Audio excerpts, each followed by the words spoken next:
To enable or disable a token in GemWallet, tap on the slider bar icon in the top right corner of the app menu, and this will bring up a list of available tokens supported by GemWallet.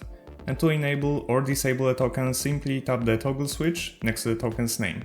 And remember, this action only changes how tokens are displayed in your wallet and does not affect what is actually stored in your wallet. If you can't find the token you're looking for, tap the search icon and you can search for the token by its name. Once you find it, tap the toggle switch to add it to your displayed tokens. And if the token you need isn't listed in the available options, you can add it manually.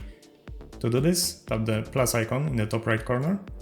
You will then need to specify the blockchain network where the token exists. And for this example, I will choose Solana. And then you have to provide the token's contract address. You can find this information on trusted platforms like SoulScan, DexScreener, or Token's official website. And for this example, I will add dog with hat. I found it on DexScreener, and to copy the contract address, just click the copy icon next to with. Then go back to your GemWallet and paste in contract address.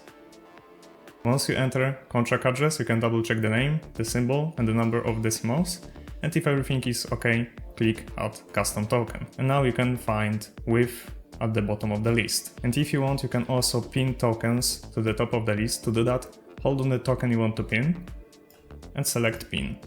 And it will be always displayed on the top of the application. And that's it. Managing and adding custom tokens inside GemWallet is very straightforward. If you found this video helpful, subscribe for more GemWallet tutorials or click here to access a full playlist of GemWallet guides.